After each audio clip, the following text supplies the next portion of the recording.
आदरणीय धर्म प्रेमी सज्जनों, सादर नमस्ते। मैं जेठालाल विश्वकर्मा आप सभी का हार्दिक स्वागत करता हूँ। महाभारत उद्योग पर्व अध्याय 28। ये कथा आपको सत्य महाभारत से सुनाई जा रही है। पिछले अंक में आपने सुना श्री कृष्ण जी दुर्योधन को धिक्कारते हुए कहने लगे, हे मूर्ख, तू मोहवश जो मुझे अकेला मार रहा है और इसीलिए मेरा तिरस्कार करके मुझे पकड़ना चाहता है, ये तेरा अज्ञान है। ऐसा कहकर श्री कृष्ण जी ने उच्च स्वर से अट्टहास किया।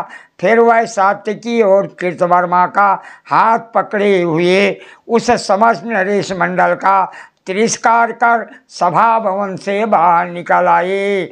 आज का प्रसंग है विदुला का उपाख्यान सुनाते हुए कुंती का पांडवों को संदेश देना। महर्षि वैशंपायन जी कहते हैं, हे राजन जन्मेजय जी, कुंती के भवन कक्ष में जा उनके चरणों में प्रणाम करके श्री कृष्ण जी ने कौरव सभा में जो कुछ हुआ था वो सब समाचार उन्हें संक्षेप में कह सुनाया। श्री कृष्ण जी बोले, हे बुआ जी, मैंने अनेक प्रकार के वचनों से दुर्योधन को समझाया, परंतु उसने मेरी बात नहीं मानी। प्रतीत होता है दुर्योधन के बस में होकर उसी के पीछे चलने वाला ये सारा क्षत्रिय समुदाय काल से परिपक्व हो गया है, अतः शीघ्र नष्ट होने वाला है।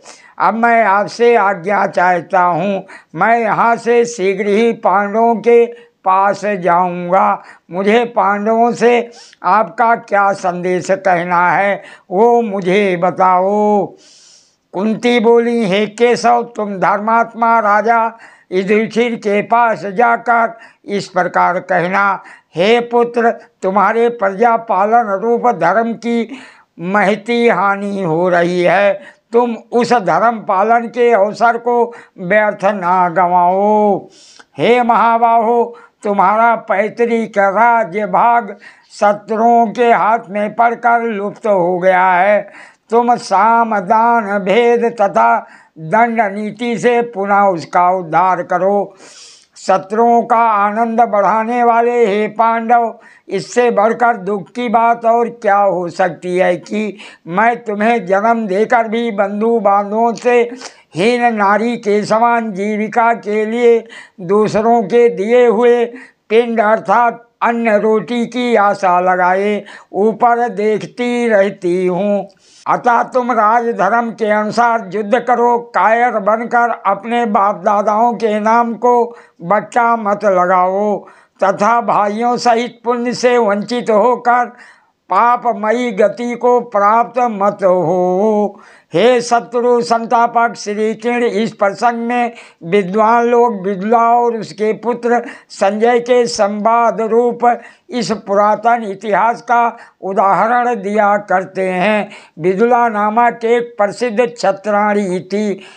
एक समय उसका पुत्र संजय सिंधु राज से पराजित हो परतयंत दीन भाव से घर आकर सो रहा था। राजरानी विदुला ने अपने उस औरस पुत्र को इस दशा में देखकर उसकी बड़ी निंदा की।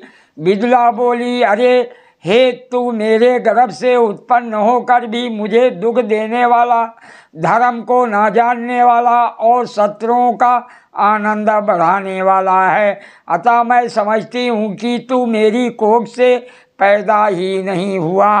तेरे पिता ने भी तुझे उत्पन्न नहीं किया, फिर तुझ जैसा कायर कहाँ से आ गया। तू सर्वथा क्रोध शून्य है, क्षत्रियों में गणना के अयोग्य है। तू नाम मात्र का पुरुष है। तेरे मन आदि सभी साधन नपुंसकों के समान है। क्या तू जीवन भर के लिए निराश हो गया? अरे हे, उठ और अपने कल्याण के लिए युद्ध का भार वहन कर। अपने आप को दीनहीन मत समझ। इस आत्मा का थोड़े धन से भरण पोषण मत कर। अपने मन को शिव संकल्पों से संपन्न करके निडर हो जा। भय को सर्वथा त्याग दे। अरे हे कायर, उठ खड़ा हो, इस प्रकार पराजित होकर घर में शयन ना कर, अर्थात उद्योग शून्य मत बान।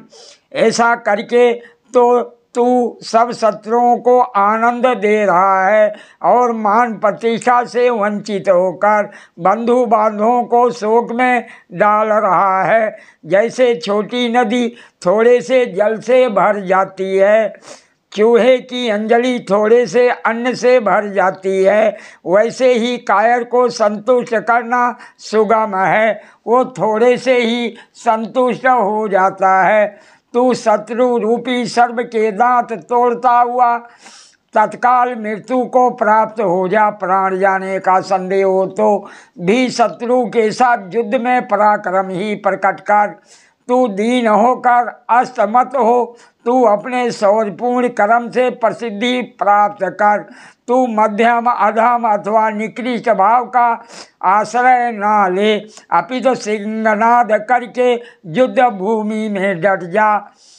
तू तिंदुक अर्थात फूस की जलती हुई अग्नि के समान दो घड़ी के लिए ही प्रज्वलित हो, उसे थोड़ी देर के लिए ही सही शत्रु के सामने महान पराक्रम प्रकट कर, परंतु जीने की इच्छा से भूसी की ज्वाला रहित आग के समान केवल धुआं ना छोड़, अर्थात मंद पराक्रम से काम ना ले।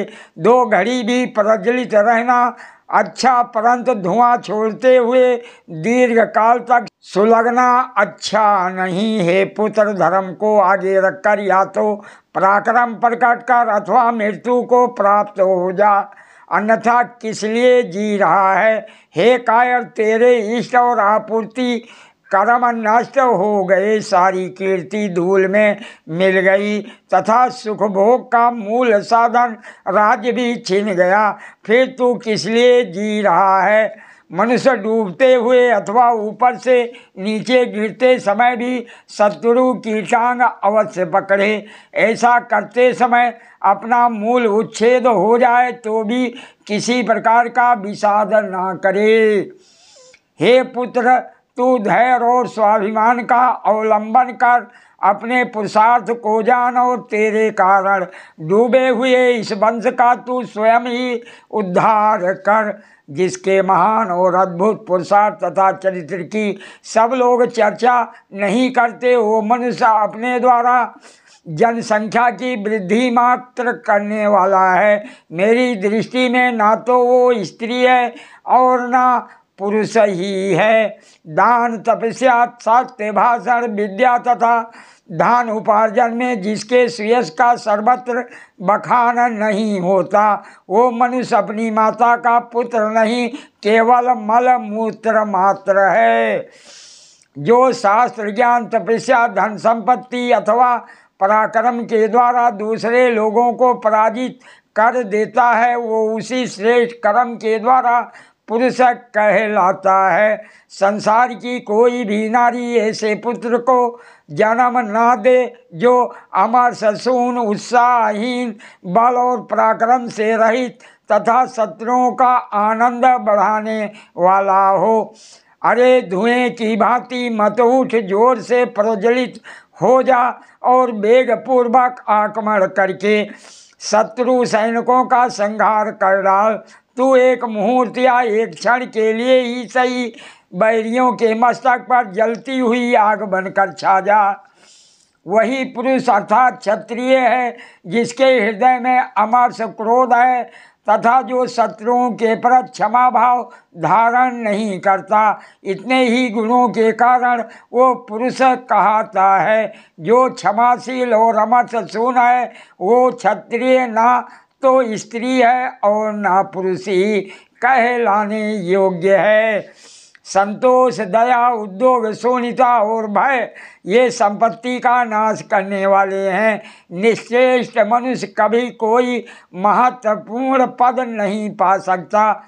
पराजय के कारण लोक में जो तेरी निंदा और तिरस्कार हो रहा है, इन सब दोषों से तू स्वयं ही अपने आप को मुक्त कर तथा अपने हृदय को लोहे के समान दृढ़ बनाकर पुनः अपने योग्य पद अर्थात राज वैभव का अनुसंधान कर। जो पर अर्थात शत्रु का सामना करके उसके दांत खट्टे कर देता है, वही उस पुरुषार्थ के कारण पुरुष कहलाता है। जो इस जगत में स्त्री की भांति वीरतापूर्ण जीवन बिताता है, उसका पुरुष नाम व्यर्थ कहा गया है। सादर प्रणाम। जय श्री कृष्ण।